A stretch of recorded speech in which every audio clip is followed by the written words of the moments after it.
Well, this morning, we're going to stir up the compost. Oops, I forgot the water. Now, compost is a good thing.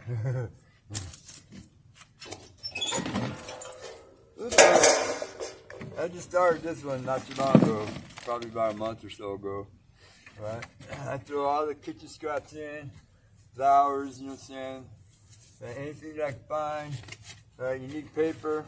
You know, this is not very good, and I'll explain to you why. Because of the shiny side.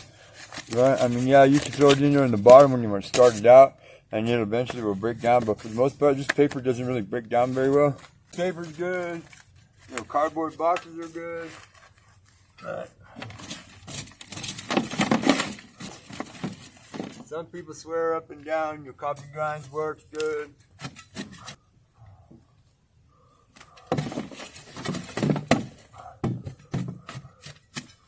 The object is you want to chop everything up and get it all chopped up good. And add in some water.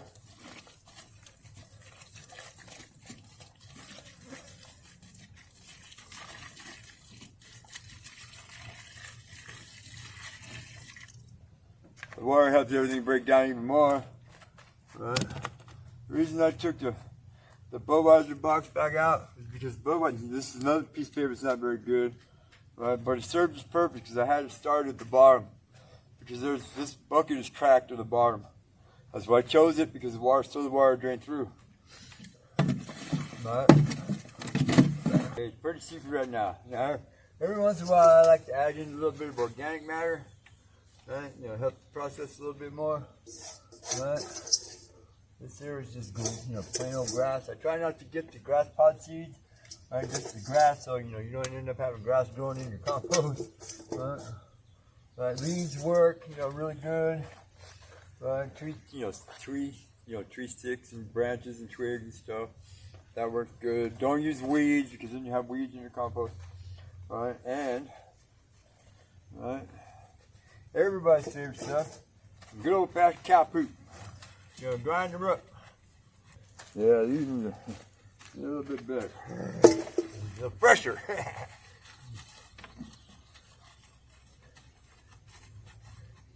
Grind it up good. I mean, you know, you're not doing lines with it or nothing, but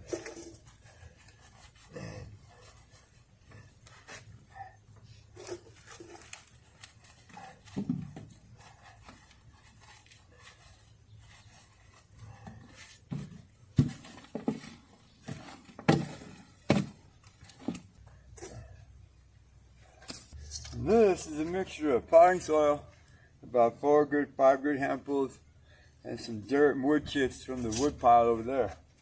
All right.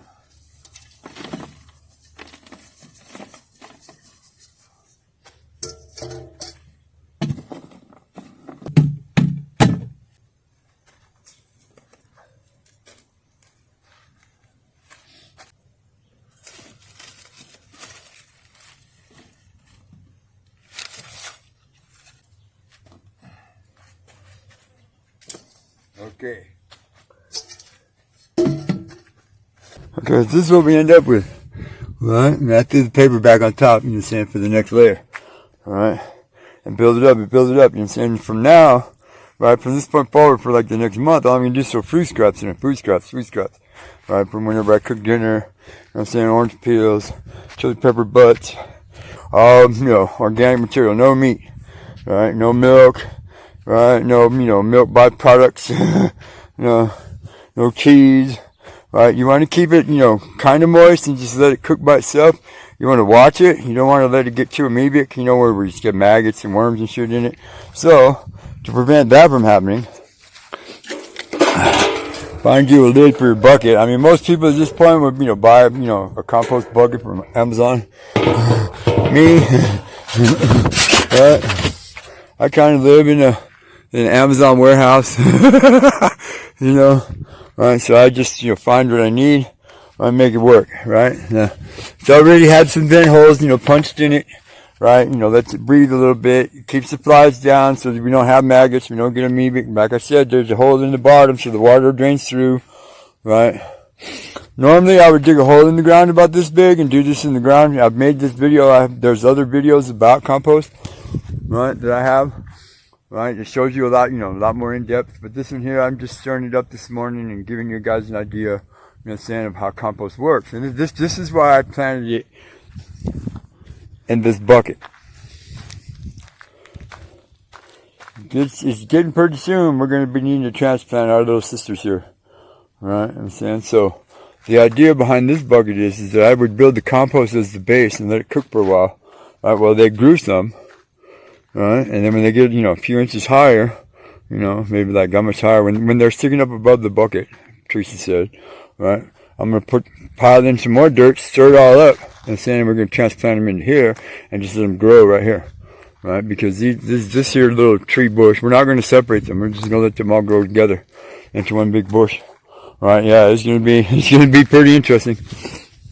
In the meantime, this is me, Brian. First thing this morning, it's like 7 o'clock.